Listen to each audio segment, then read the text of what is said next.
देखिए स्टूडेंट, हमने line segment formula लगाना है। पॉइंट्स हमारे पास ए और बी है, तो इसका मिड पॉइंट जो है वो सेगमेंट पॉइंट है, ठीक है जी, जो इसको टू पार्ट्स के अंदर क्या कर रहा है, डिवाइड कर रहा है। तो वो मिड पॉइंट यहाँ पे हम फाइंड करेंगे यूजिंग मिड पॉइंट फार्मूला।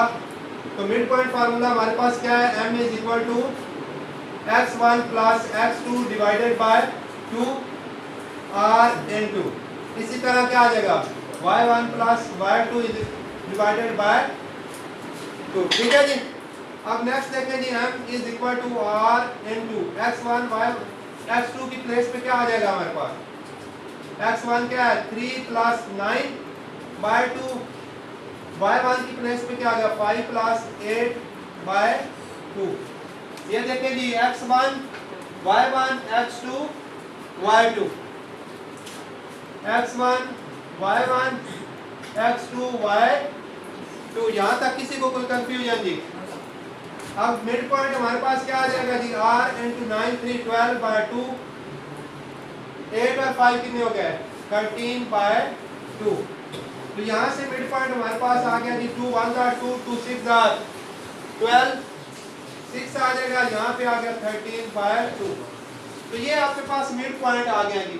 तो मिड पॉइंट यहाँ पे मैंने क्या लेट्स सपोज किए थे x1 और y1 की है, तो यहाँ पे इनकी वैल्यू हमारे पास क्या आ जाएगी, m into क्या आ जाएगा is equal to r into x1 y1, ये पॉइंट्स हमारे पास आ गए 6 व 13 बाय 2। यहाँ तक किसी को कोई कंफ्यूजन नहीं। अब आपने क्या करनी है, इसकी स्लोप फाइंड करनी है। तो फॉर परपेंडिकुलर क्या फाइंड करेंगे आप, यहाँ लिखे जी using slope formula, using slope formula. अब स्लोप का क्या फार्मूला है जी, हम m1 स्लोप फाइंड कर रहे हैं। कौन सी स्लोप फाइंड कर रहे हैं, m1 इज इक्वल टू क्या आ जाएगा हमारे पास, y2 minus y1 x2 minus x1। यहाँ से स्लोप हमारे पास क्या आ जाएगी जी m1 की, a b is equal to y2 की प्लेस पे अब क्या आ गया 8 minus 5 x2 minus x1 9 minus 3, 8 minus 5 9 minus 3, ये हमारे पास क्या आ रही है स्लोप यूजिंग स्लोप फार्मूला। यहाँ से m1 स्लोप हमारे पास क्या आ जाएगी जी, a b is equal to क्या आ गया 3 बाय 6, 3 1 3 3 2 6, तो ये स्लोप आपके पास आ गई 1 बाय 2। अब नेक्स्ट स्टूडेंट देखें कि हमारे पास जो उसने हमें कंडीशन गिवन है वो है परपेंडिकुलर बाइसेक्टर की।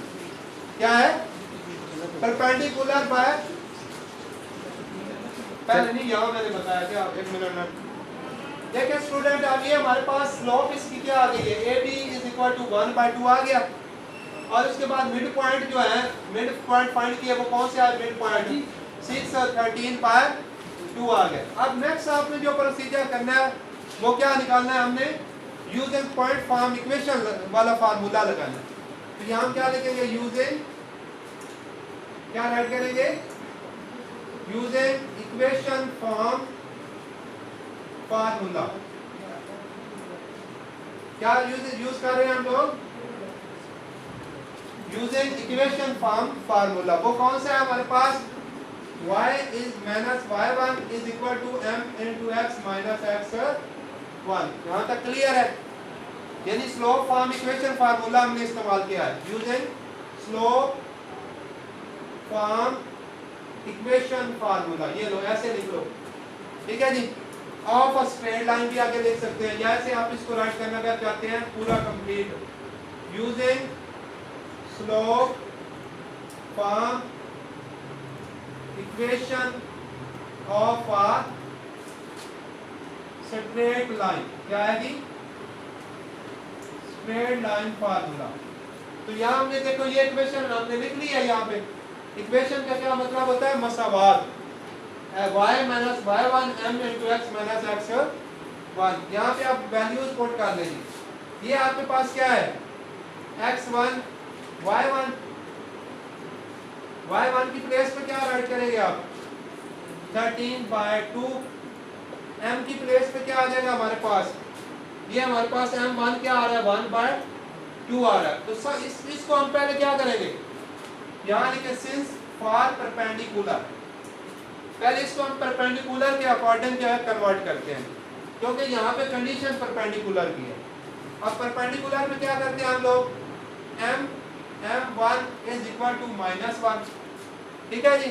अब m हमने फाइंड करना है, तो यहाँ से m1 की प्लेस पे क्या आ जाएगा, 1/2 इज इक्वल टू -1। यहाँ से देखिए जी m फाइंड करना है तो -1, ये 1/2 इधर आके क्या हो जाएगा 2/1। तो आंसर क्या आ गया हमारे पास, स्लोप m जो स्लोप है वो क्या आ गई -2 आ गई। तो यहाँ पे देखिए स्टूडेंट, यहाँ पे m है हमारे पास, ये स्लोप है, तो यहाँ स्लोप हम क्या लगाएंगे फॉर परपेंडिकुलर के लिए -2, यहाँ पे -2 का आ गया। आगे x -x1 आ गया। अब x की वैल्यू एज इट रहेगी क्योंकि हमने इक्वेशन फाइंड करनी है, और x1 की प्लेस में क्या आ जाएगा 6, क्योंकि हमने मिड पॉइंट के क्या नाम रखे थे x1 और y1। तो यहाँ पे x1 क्या वैल्यू है 6 है, तो यहाँ पे ये मिलेगी 6। अब इसको हल कर लें जी, इसका 1 करें 2 एलसीएम आ जाएगा, 2y -13 is equal to -2x minus plus 2 6 or 12। Next देखिए जी स्टूडेंट, इनको क्रॉस मल्टीप्लाई कर लें, ये 2 पे इन दोनों से मल्टीप्लाई हो जाएगा और ये 1 इन दोनों से मल्टीप्लाई हो जाएगा।